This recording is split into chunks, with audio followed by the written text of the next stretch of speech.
Yo, so mga Rewire, so meron tayong dalawang fireworks cakes dito na Flying Dutchman at saka Dragon's Duel of Champions ng DFI. So pasabay sa atin to, pero bago natin ipadala sa kanya to, meron siyang pinapasuyong gawin. Dito sa Flying Dutchman, pinapagawa niyang fire oil lahat. Gagamitin niya tong pang starting sa kanyang series sa kanyang fireworks show na gagawin niya sa kanya sa New Year. Sorry na bubul tayo. At ito naman, tong Dragon's Duel Champions, 25 shots to, naka-pan shape to. Tatabas tayo ng isang row kasi yung isang row gagamitin niyang pang starting na kasama nito together nitong Flying Dutchman na together fire oil sila. Tapos yung the rest row gagamitin niyang pang finale na meron siyang top breaker na siguro na mga bombshells. So unahin na natin tong Flying Dutchman. So una natin gagawin, syempre tanggalin natin yung balot. So first fuse and second fuse. Saan yung mga kasi balot nasira pero wala tayong magawa, kailangan natin buksan.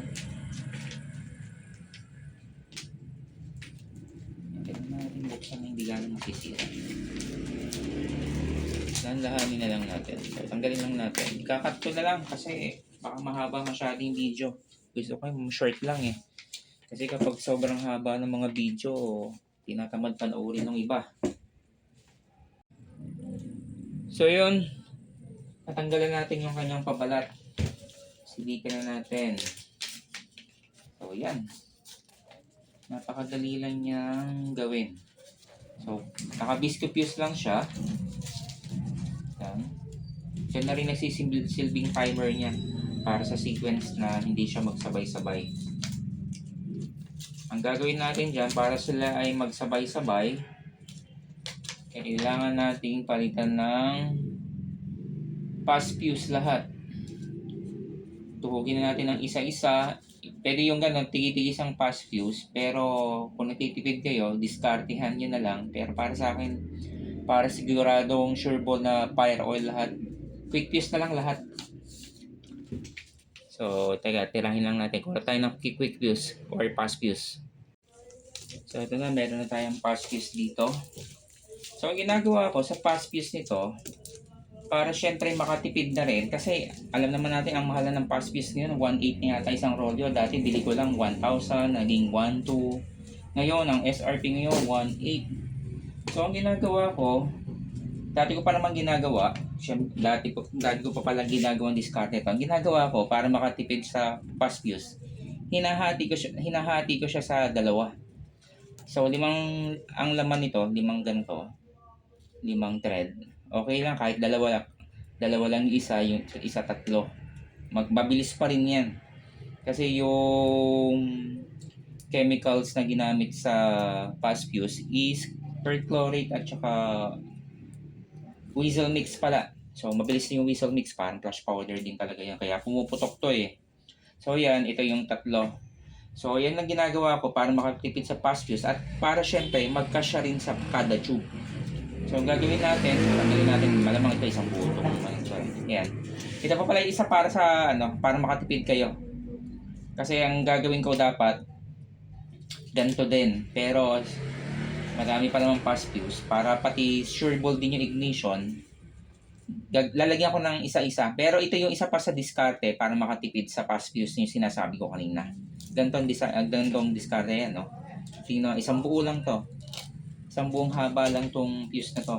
Itong kuha nito. Nakikita ba sa camera? Ayan o. Higiting to Isang buo lang lahat yan Itong biscuit fuse na to, isang haba lang siya. Ito yung isa sa diskarte para makatipid sa pass fuse. Pero syempre kailangan maganda yung pagkakalagay man yan. Kasi kapag hindi maayos, baka hindi mag-ignite yung ibang row. Kaya dito tayo sa mas sure ball. Lalagyan na lang natin ng kada isa-isa. Magkano lang naman Ilan lang naman yan eh. Oh. Pwede namang natin ganun na lang yung gawin. O kaya pwede rin pala yung maggupit kayo ng kada isa nito, maliliit. Tapos insert nyo dito sa mas malaking fuse. Pwede rin yun. Pero dito tayo sa mas gamay ko. Depende na lang din sa diskarte nyo yan.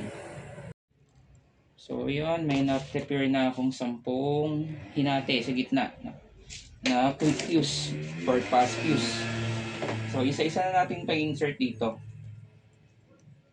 So ito yung gamay ko na diskarte ha.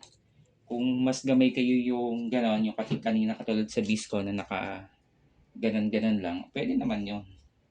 Ito lang yung mas gamay ko. Teka, sana kita sa video. Wala kasi yung malaking tripod eh. So, papakita ko rin sa inyo mamaya kung gaano rin kabilis kapag hinati sa gitna. Parang wala din ganong pinagkaiba. So, ayan, sakto. May natirang yung dalawang laman. Ayan, dalawa lang yan, ha.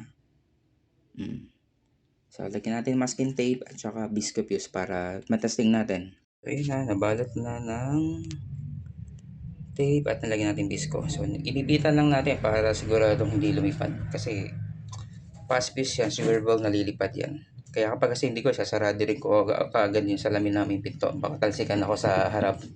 So yan, testing. Sarado agad pinto.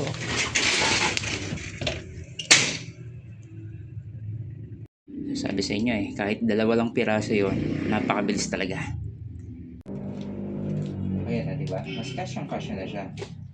Mas siguraduhin nyo lang parang kitang-kita yung ayan, tulad nito, kitang-kita yung fuse.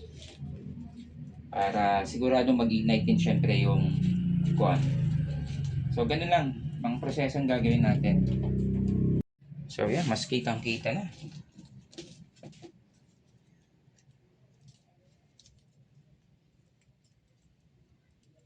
Yan. Basta, ilabas nyo lang yung yung meat siya. Kahit hindi na nakalabas na labas. Basta yung ganyan lang, Yung sigurado lang hindi lang siya makakover. Pero alam mo, kain sunugin tong tube eh. Pero para sigurado lang syempre, di ba? Para walang buliyaso.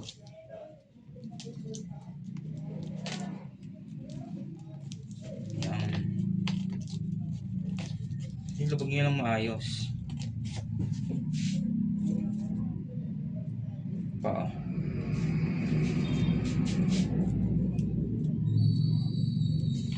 Mas madali pati siyang ipasok talaga kapag yung kalahati lang. So ayan, nalagyan natin lahat. Secured lang natin ng masking tape. Para siguradong hindi siya gagalaw. Ano pala, packaging tape na. Packaging tape. So hihinga ko muna lahat. Ito niya yata akong packaging tape dyan. Ito diskarte ko lang to kung meron kayong preference nyo.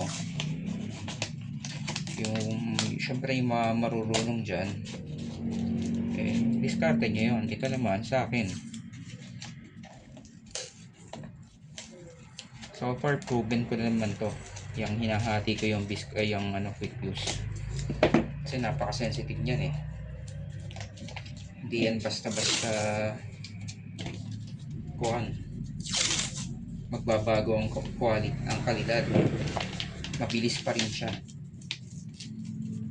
So, bago nyo balutan ng masking tape, pagsama-samahin nyo muna itong lahat para syempre mag-ignite pa rin syempre lahat. Kasi pag hindi mo pinagsama-sama yan, babalutan nyo lahat tapos secure nyo ulit ng fast fuse na isang mataba lang para lumit naman.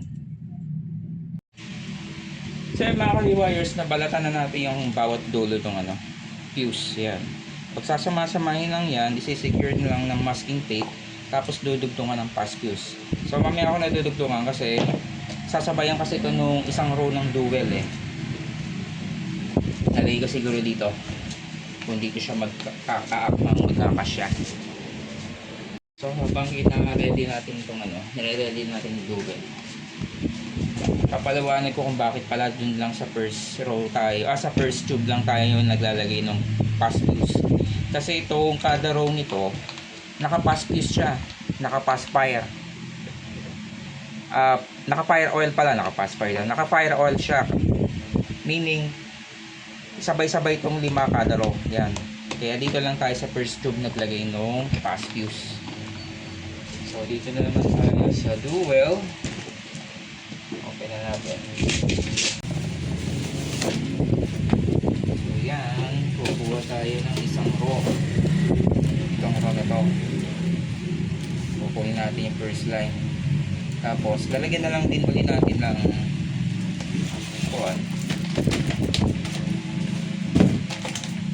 lalagyan na lang ulit natin ng fuse ng first at second ito para meron pala sa fuse yan para magamit sa finale naman.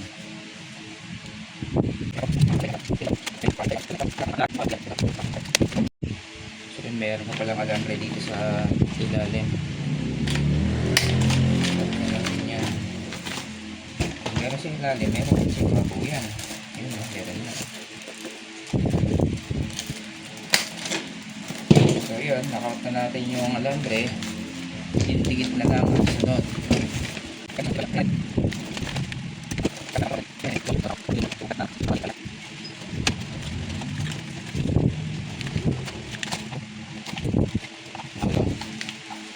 Chipboard ng kabila. Dikit na lang ulit natin yan para ma-secured. So, nahati na natin. So, ito lalagyan na lang ito ng fuse kaya madali na yan. Tapos ito naman lalagyan natin ng pass fuse para i-bind natin dito. Yan. Ito na rin yung magiging first fuse niya. So, dito lang tayo kukuha ng second fuse para sa second X. Ito hindi na tayo maglalagay ng second fuse. So, dahil itong first row naman ito, naka-fire oil yan. Itong isang pinagkagalingan ng ng delay fuse para dun sa series ng kabila, tanggalin na natin. Tapos palitan natin ng quick fuse kasi idudugtong natin dito para sumabay siya sa fast fire. Magka meron man ng delay pero napakakunti lang yan kasi naka fast fire naman lahat yan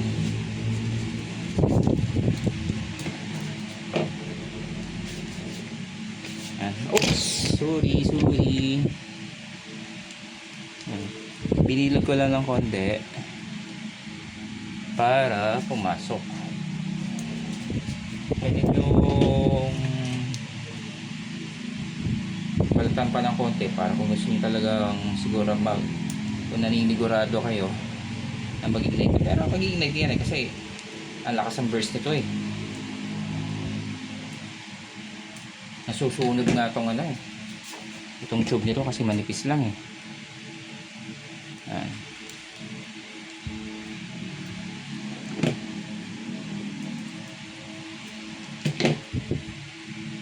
Naglabas tayo ng konti pero okay na yan. Lumabog man at least 1/2 inch. Ayan, pasok na yan sigurado na ignition yan pinasok ko pa yung so yan, secured na lang ulit ng masking tape pero meron pa kasi secured na na hot glue. So iba natatakot gumamit ng hot glue, hindi na rin ako pero Ultimong Dragon gumagamit ng hot glue. So ako gumagamit ng ordinary metal lang na stainless at bakal. Alamang madaming pupuna sa akin yan pero sinasabi ko sa inyo Ultimo yung brass, copper, at saka ano pa nga ba, bronze, lahat yon nagkokos ng nagka-conductivity rin siya ng static current kaya wala siyang pagkakaiba sa ordinary metal. Dahil pumupuna sa akin yan meron akong job vlog about sa testing nun, about sa about sa static current kung magi-ignite ba yung fireworks lifting charge tingnan nyo lang dyan, browse nyo lang. So ito, lalagyan na natin ng fast fuse ulit para sa series ng kabilang susunod pa lang susunod na dito, nabubulol na ako susunod na cakes yun. Lagyan ko lang at least 1 foot para kung sakaling hindi ko alam kung gaano yung kahaba yung susunod niya mga ganyan, mga 20 inches siguro ito. Sigurado lang umabot dun sa sa paglalagay nga. Ito, hindi ko na ilalagay insert yan. Dito na lang sa visco fuse. Para magkameron din ng konting delay.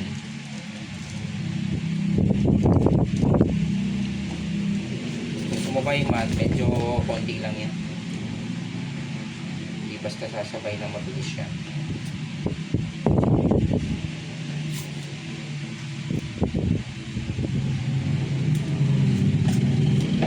Na yata ng video ko cut ko na lang ulit. So yan, secure ko na ng masking tape dito. Nilagyan ko hot glue dyan para sigurado rin yung buwan, diba? Ito, lagyan na lang natin to ng hot glue para mabilis matuyo.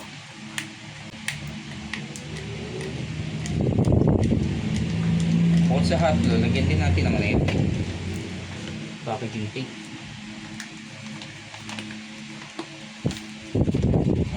Secure talaga.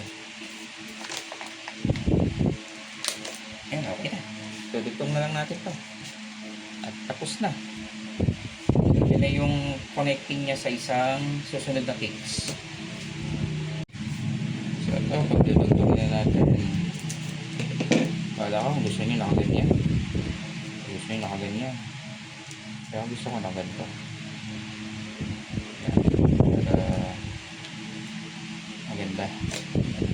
Ganda ang kapit. Secured na lang ng masking tape ulit.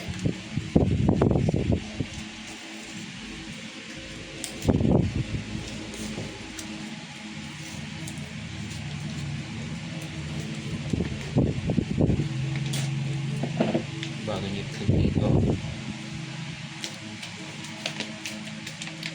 packaging tape na gagamitin natin.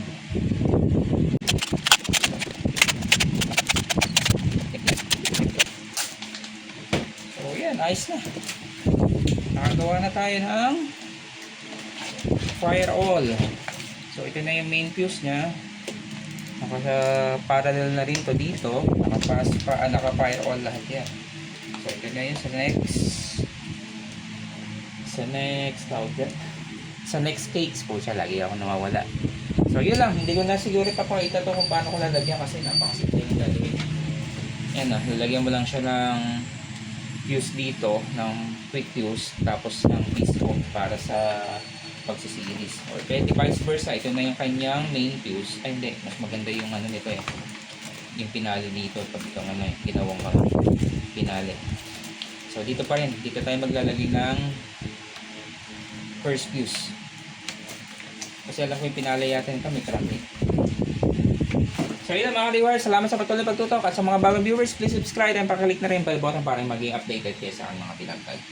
So sa mga balak magpasabay, gusto nyo ipasili sa akin, wala namang charge yan, yung pasabay fee lang. Tsaka yun syempre yung bayad sa sasakyan, yun lang. Sa price ng mga cakes, kung anong price sa store, yun lang din. Pero sa ngayon, pinagko-compare niya yung mga prices noon, iba na ngayon kasi tumataas na. Hindi na updated yung mga prices sa website ni Madam Renet.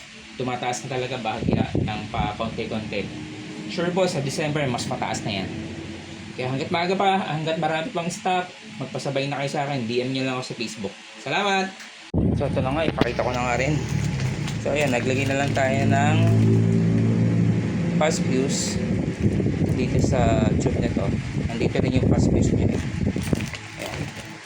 So ito na yung magsisilbing kanyang first fuse. Ito na yung kanyang second fuse kasi ito yung magandang pinali, may crackling So hinabaan ko na kasi hindi ko alam kung paano niya isisilis to, kaya para sigurado lang, di ba? Bahala na siya dyan. So yun lang mga ka-D-Wires.